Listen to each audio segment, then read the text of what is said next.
In April 2022, I read an article that said, if you own Royal Caribbean shares, you can get onboard credit when cruising. Little did I know that just 3 years later, that would lead to over a 500% return. In this video, I'm going to go through my very successful personal investment journey. So, in 2022, we left our financial advisor. We've talked about that in some other videos, and we decided to go it alone. Now, most of our investing was in low-cost ETFs, but after reading that cruise article, we decided that we might want to dabble a little bit in individual stocks and shares, and maybe Royal Caribbean stocks might be a nice place to start, particularly with my interest in the travel industry. Basically, I like travel, so we thought a little dabble in Royal Caribbean might be a good place for us. So after doing a little bit of research as in which company we were going to use to buy these stocks, Bruce decided that he was going to buy me a stock for my birthday. So he gave me £85 to buy this stock from Stake. So that's what I did. So £85 and I've got my first stock. And then only about a month later, he decided to buy me another stock, another share. And at that point, the share was £50. But obviously I was keeping a little eye on these stocks. And less than a month after that, the market seemed to have tanked a little bit, well, tanked quite a lot. And I realised that to make up the 10 shares that I wanted for this onboard credit and to buy another 8 shares at this point was only going to cost me £270 because they were down to £33.75 a share. So that's what we decided to do. A brilliant investment. So for a total investment of £405, I ended up with these 10 Royal Caribbean shares that I wanted. So obviously, I was really ecstatic about that. I've got my travel portfolio up and running. And at this point, I also thought we were going to get that onboard credit. And I think it was something like £50 for every trip that you took. So I was like really excited about that. However, after rechecking the article, it seems that I'd misread it. And it wasn't actually 10 shares that I needed. It was 100 shares. In order to get onboard credit with Royal Caribbean, you had to have 100 shares, which is very different, obviously, than 10 shares. That would have meant that we had to have sort of an initial outlay, an initial investment of about £3,500 rather than the £405. And spending 3.5 to 4K on one stock was just too big a risk for us. It just was. Even though it's less than the sort of recommended 5% for individual stocks and shares of interest. Even though it's less than that, it would have made up less than 5% of our portfolio. It just wasn't what we wanted to do. We weren't willing to lose £4,000, whereas we were willing to let sort of the 400 go if it all went pear. Anyway, at the time of investing in the Royal Caribbean shares, if you bought shares with Stake, they gave you another couple of shares. You had a small choice. So one of the choices was Trivago. And as that's another travel company, I decided to buy 8 Trivago shares. So they gave me 2. They were only £2 each. I bought another 8, which meant I'd spent about £16. So I'd got a really nice little portfolio at this point of 10 Royal Caribbean shares and 10 Trivago shares. That's my little travel portfolio set up. Off we go.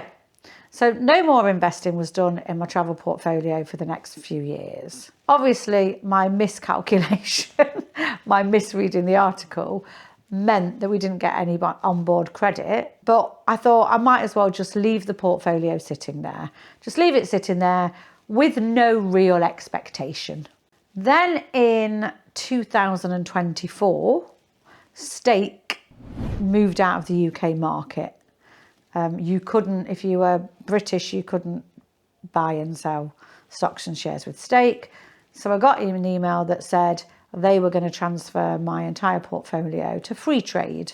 I got the option to take it out and move it myself if I wanted, but they were going to move it over to free trade. So my Stake portfolio became a free trade portfolio with Royal Caribbean and Trivago shares. But in the meantime, between 2022 and the email from 2024 with Stake, the travel industry had really picked up after COVID. That meant that, in the middle of 23, there was some real growth with some travel companies, not with all.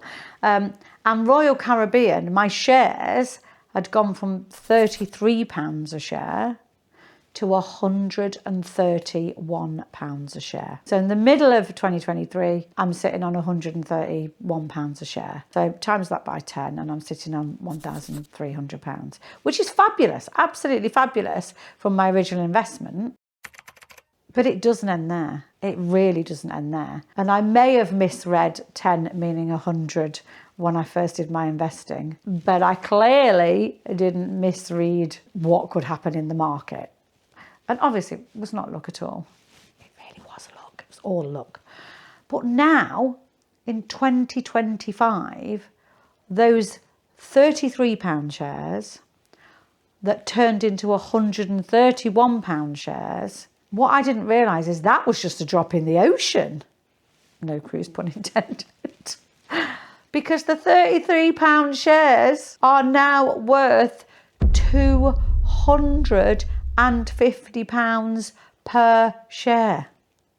Well, they were at the time of filming this video, because obviously it's very volatile. So obviously, on hearing about my huge success, Warren Buffett gave me a call and said, can you please be one of my investors because you're truly successful at it? Or he might have done. If it hadn't have been for the other side of the coin. I might have made a 524% gain with Royal Caribbean.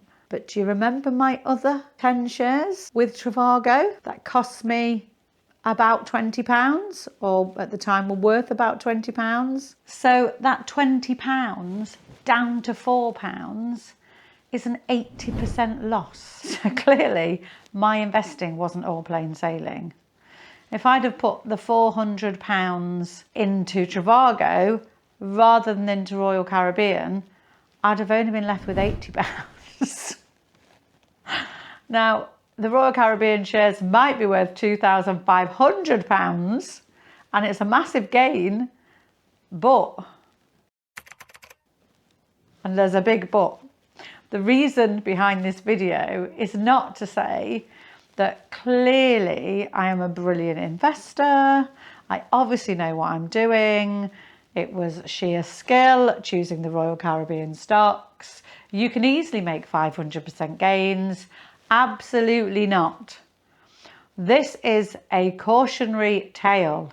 I am currently sitting on a 500% return, but I could easily be sitting on an 80% loss.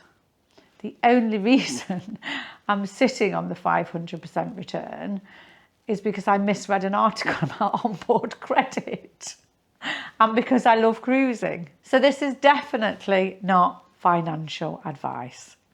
This is definitely not a video that proves how successful you can be in the stock market. This is a video that says we really didn't know particularly what we were doing. We were willing to risk a couple of birthday presents and a couple of £100 investment. We were willing to lose the money that we put, the small amount of money that we put into these individual stocks. And really, all of our investing is always going to be in low-cost ETFs. And that's not financial advice. That's just saying what we do. and what we will continue to do. I still love my travel portfolio. I actually don't really want to sell my Royal Caribbean stocks. I'm not even selling the Trivago stocks. They're only worth £4 anyway. I like the fact that I've got a little travel portfolio, and I'll only sell that if I need to, maybe for buying a micro camper, which is what I'm thinking about at the minute, but that's another story. So thank you for watching this little video about my investment journey. Do you have any anecdotes? Do you have anything, any investment stories, either huge successes or huge fails, any little quirks? Did you do something by mistake and it actually ended up paying off? If you do, please share that with us. We love to read everybody's comments. We try and reply to all of the comments, and like and subscribe if you are interested in our journey. So that's Keely from Retirement Dreams. Thank you for watching.